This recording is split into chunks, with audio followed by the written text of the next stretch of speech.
Hello friends, welcome back to the channel. Today we are continuing on with Freshly Ground Coffee by arxaris. We're reading chapter 3 today. Bakugo sighed heavily from his place at the corner table, chin slipping slightly on the hand holding the weight of his head.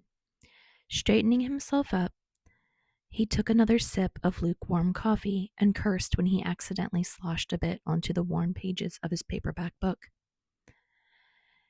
He'd been back at BeansPot every morning for a week, but had had no luck getting Kirishima to talk to him. He'd outright asked a few more times, but something always seemed to interrupt them. The chime of the bell over the door, signaling new customers, the old landline phone blaring from the holster on the wall. Or, Bakugo's least favorite, that fucking blonde guy waltzing up to the counter like he owned the place, smiling brightly at Kirishima all the while. Bakugo's scowl deepened as his thoughts drifted to the pair. Kirishima had talked about casual dating for as long as he'd worked at BeansPot, but never had any of the guys he'd been seeing come to pick him up from the shop when his shifts ended.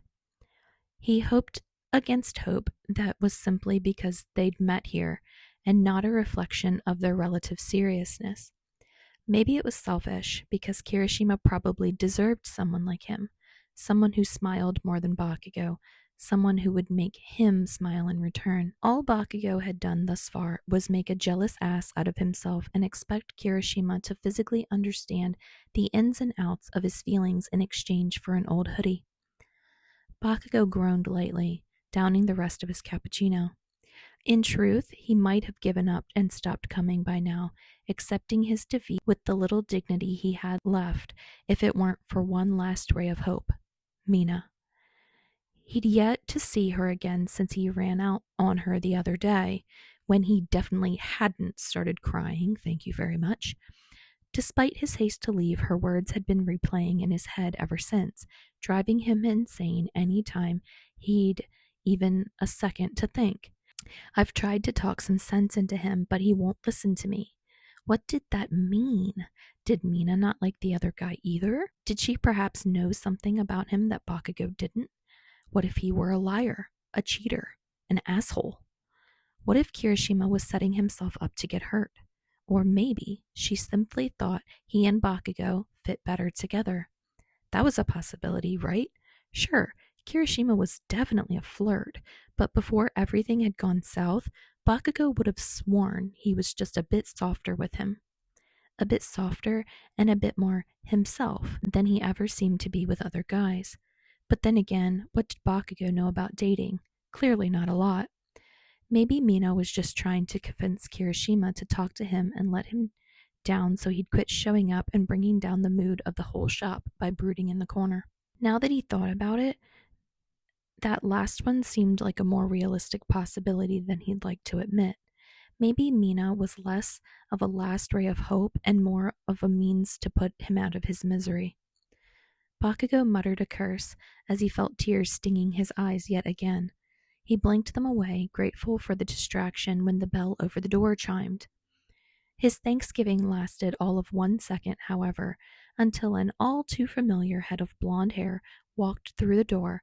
Bakugo rolled his eyes, then narrowed them at the newcomer. "Hey, Kirishima," he said in a sing-song voice.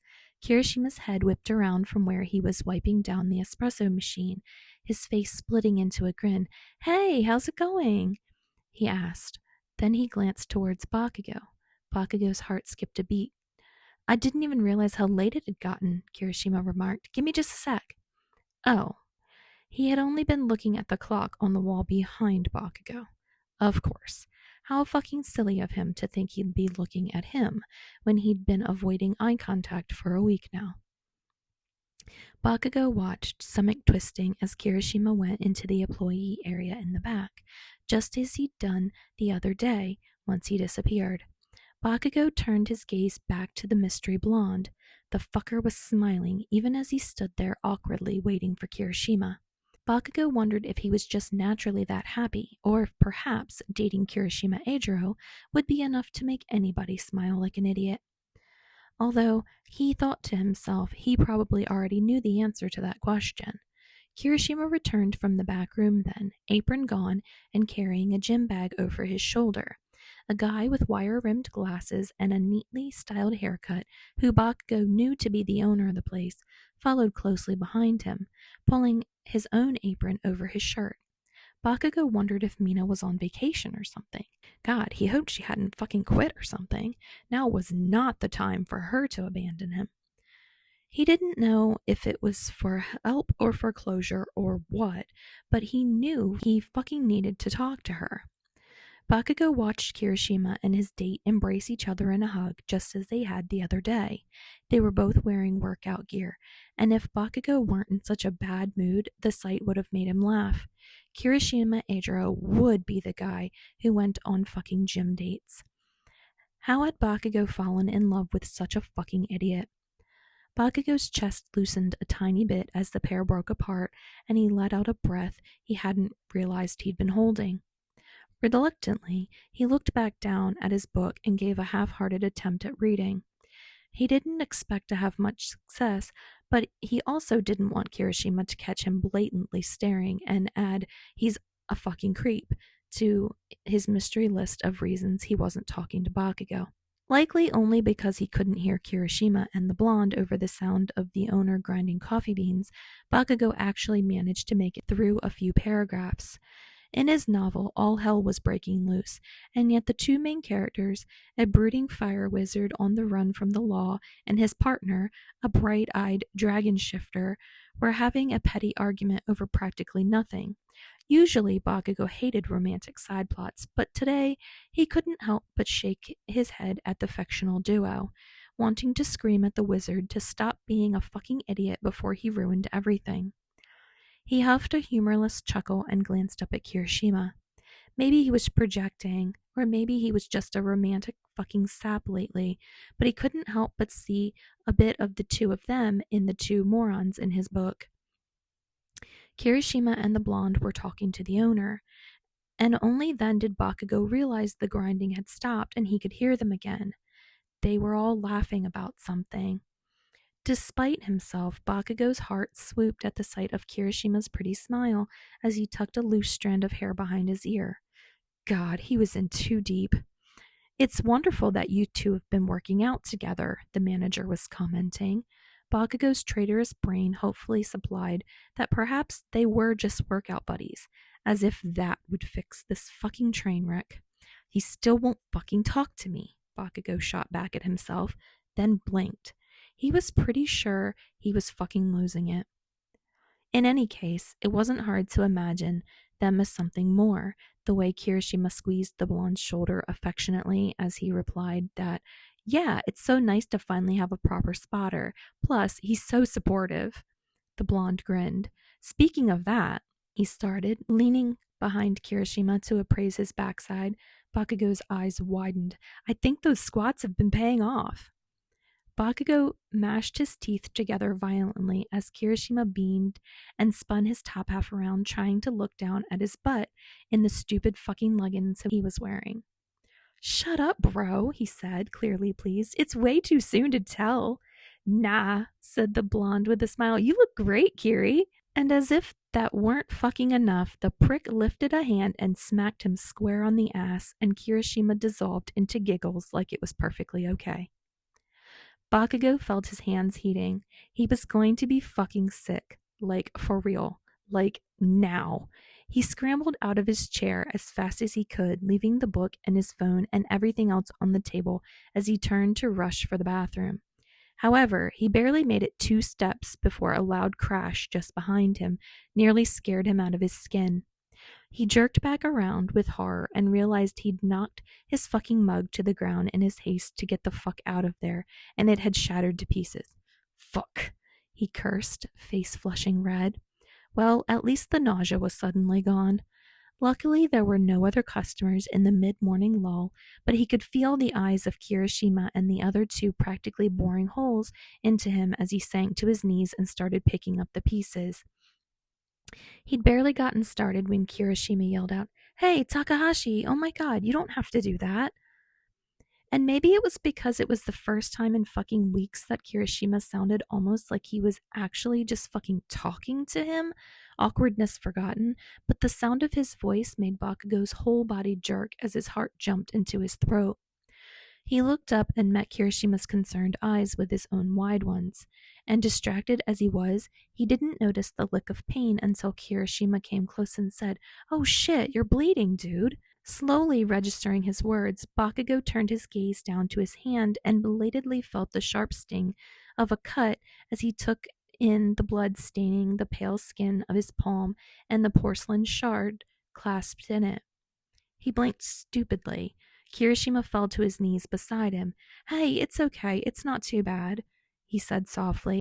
And only then did Bakugo realize there were tears stinging his eyes yet again. How fucking dumb. It didn't even hurt that badly. "Now, you give me that," Kirishima continued, gingerly wrapping a hand around Bakugo's and coaxing his fingers open to take the fragment from him. He placed it carefully on the table and moved his hands to Bakugo's wrist, giving it a light squeeze. "And let's go get you patched up, yeah?"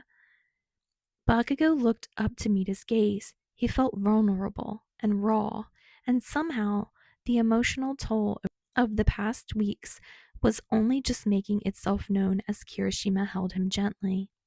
He didn't know what to say. All he could do was nod like an idiot. Kirishima smiled in response. It was soft and proud, and Bakugo felt like a child crying about scraping his knee on the playground, but somehow, impossibly, he didn't sense any pity or mockery from Kirishima. He let himself be pulled to his feet when Kirishima's free hand found his uninjured one. Kirishima didn't let go of him as he led the way behind the counter and through the back door to the small employee-only area, asking the owner to sweep up the broken mug along the way. Bakugo couldn't help but notice that he barely looked at the blonde guy. Kirishima pulled him over to the sink, turning the taps with one hand while he adjusted the water to a temperature he deemed acceptable. He cradled Bakugo's cut hand gingerly the whole time. Back here, away from the music and the espresso machine and the other people, everything was quiet. He could hear Kirishima's breathing over the soft sound of the water hitting the basin in the sink. Or maybe he could just simply feel it through their point of contact. He wasn't sure, but he liked it. It was comforting, and despite everything that had just happened, he felt himself calming down quickly. Kirishima ran his palm under warm water, washing it carefully with gentle soap before finishing up with disinfectant pulled from the first aid kit hanging by the door. He pressed gauze to the wound and carefully wrapped a bandage around it, and Bakugo thought it was definitely overkill, but like hell was he going to stop him when this was the most Kirishima had interacted with him in weeks. He'd let him bandage his entire fucking body if it kept him here. "How's that feel?" Kirishima asked softly, looking up at him through long lashes. He tied off the bandage, but he was still holding Bakugo's hand in his own. Bakugo made no attempt to put away. "Perfect," he replied, quiet voice sounding loud in the small space. "Thank you." "Of course," Kirishima said sweetly, but Bakugo could see hints of that same conflicted look slowly returning to his eyes. He dropped Bakugo's hands, movement gentle, so as not to hurt him. "Guess we should go back out now, huh?" He sounded hesitant, but it made Bakugo a little bolder. Ignoring the sting from his wrapped palm, he reached out and grabbed Kirishima's hand again, lacing their fingers together before meeting his gaze. "Kirishima," he said, his voice pleading, yet softer than he would have thought himself capable of. "Please talk to me. Let me fix this." Kirishima's eyes widened, and his cheeks flushed bright as he averted his eyes. A second later, though, he huffed a laugh like he couldn't help himself and shook his head before looking back at him. "I don't think I've ever heard you say a full sentence without swearing before," he whispered. Bakugo blinked for a moment before letting out a soft chuckle of his own. Maybe he was imagining it, but Kirishima's statement seemed to hold so much more meaning than the literal words themselves conveyed. He was looking at Bakugo with conflicted eyes, wide and honest and still as awful as ever at hiding anything. There was hope there, that much was clear, but there was also disbelief and doubt and a million other little fears, all doing their part to chip away at it. I'm trying, Bakugo muttered back, and he wasn't sure why they were being quiet, but it seemed important. So hard. The hope in Kirishima's eyes flared momentarily, trampling down the distrust, and his fingers tightened around Bakugo's. He opened his mouth, and Bakugo wasn't sure if it was to speak or something else, because he seemed to be getting closer. But God, Bakugo was out of practice, and it was fucking hard to tell, and everything felt too fast and too slow at all the same time, and the bell over the door out front chimed, and they jerked apart. Bakugo cursed softly. Only as the sound of people moving started up again did Bakugo notice how silent the whole shop had gone. The muffled music had paused at some point, as had the voices of the owner and Kirishima's friend. Kirishima squeezed his hand and dropped it gently, and Bakugo's eyes whipped back to his face, looking at him with something akin to desperation. I have to go now, but, he said, and Bakugo felt his heart sink down onto the floor of his stomach. I'll think about it. His gaze shot up to meet Bakugo's, and he stared at him with a quiet determination. Just, if you're doing this because you feel bad or you think you owe me something, please don't. Bakugo opened his mouth to protest, to tell him that he did feel bad and that he did owe him something, an apology because Bakugo had acted like a fucking prat. But at the moment, the door opened and the stupid blonde guy stumbled in with wide eyes because apparently even Ground Zero himself could never catch a fucking break. Kirishima, everything all right back here? He asked pointedly. Then, as if recognizing he was being rude, he turned to Bakugo and hastily added, You all right, dude? Bakugo grunted, eyes narrowing. We're good, Kirishima said, smiling softly at the blonde. He's all bandaged up and I'm ready to go. Kirishima turned his smile back to Bakugo, and God, he wanted to bottle it up and keep it forever. Bye, Takahashi, he murmured, and with that he made his way out the door. The blonde followed close behind, shooting an awkward grin to Bakugo that he made no effort to return. He was left standing in the dingy back room of the shop where he didn't work, with his heart full of feelings for a guy he didn't know if he even allowed to like at all. Bakugo walked robotically out to the front, avoiding the owner's eyes as he made his way back to his table to collect his things. All traces of the shattered mug were long gone. Time passes. He was halfway to his office by the time he finally realized Kirishima had called him Takahashi instead of Takahashi-san, and despite being just as confused as he'd been before, he couldn't help the way it made his cheeks tinge pink or his lips pull back into a grin. Maybe there was hope after all. Time passes. Even though he technically had a hand injury and had spent his entire morning lurking at BeansPot, Bakugo still managed to have the most productive day he'd had in weeks. Officially, he had the day off, but he ended up going into work anyway. He honestly wasn't sure if it was out of habit or because, as of late, he'd been feeling increasingly aware of just how alone he was when he went home. But either way, he completed the entire stack of paperwork waiting for him on his desk. He also managed to make a few phone calls he'd been putting off for days now, and even changed the water filter in the communal kitchen at his agency. The pairs of interns studying under him had almost pissed themselves scrambling to take over when they saw Ground fucking Zero taking care of kitchen maintenance, and he'd been in such a good mood that he'd simply laughed and dismissed them. He was pretty sure that had scared them even more. It was irrational, he knew, to be so happy. Kirishima hadn't even fully agreed to talk to him, and still he had no earthly fucking idea what was going through his head. But fuck, it was truly hard to be quite so sad and anxious when he thought about the way Kirishima had cradled his hand like he was a secret treasure, or the way he'd murmured his name, albeit his fake one, without hesitation or honorifics when he'd said goodbye to him. He was both desperate to get back to the coffee shop and, for once in his life, content to be patient. After he ran out of work to do around the agency, Bakugo made his way home and cleaned his house. From the living room to the bedroom, the task took just over an hour. Despite his success, he and his cat lived well within their means. He'd tried upgrading to a larger place after he'd started climbing the hero ranks, but found it a bit lonely. Not that he'd been lonely. It was just too much of a house for one person and his cat, or at least that's what he'd told himself. Now, though, he was a bit unsure. He didn't think the space would have bothered him as much if he'd had a certain barista and a bunch of fancy coffee machinery to fill it with. Bakugo rumbled then, and he shook his head to clear his thoughts, belatedly realizing he'd forgotten to eat lunch. Oops.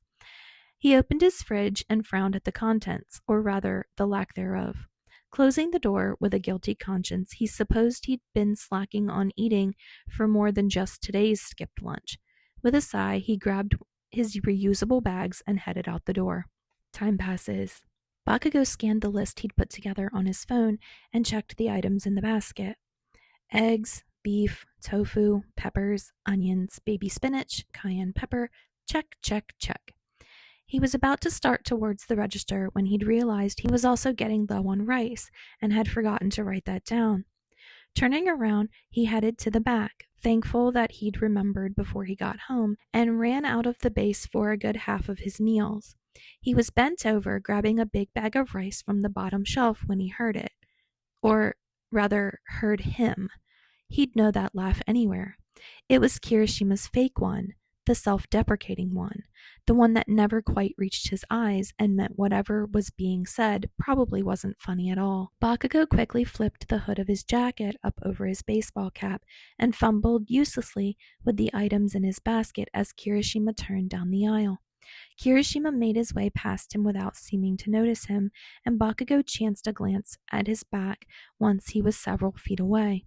He shouldn't have been surprised to see him with that fucking blonde idiot, but the sight made his gut twist nonetheless. He hated the confirmation that this was real, that the pair of them existed easily outside the space of BeansPot, while he felt like he had to hide. Like he'd puncture whatever fragile agreement they'd come to if they met away from their coffee-scented sanctuary, sending them spiraling back to square one.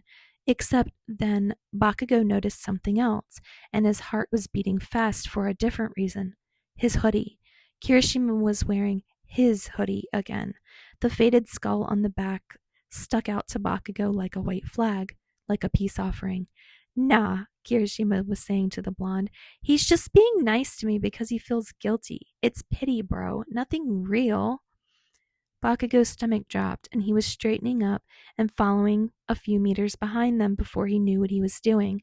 Surely to fucking God, Kirishima wasn't talking about him, right? Pity? Dude, you're full of shit, the blonde replied. That guy totally likes you.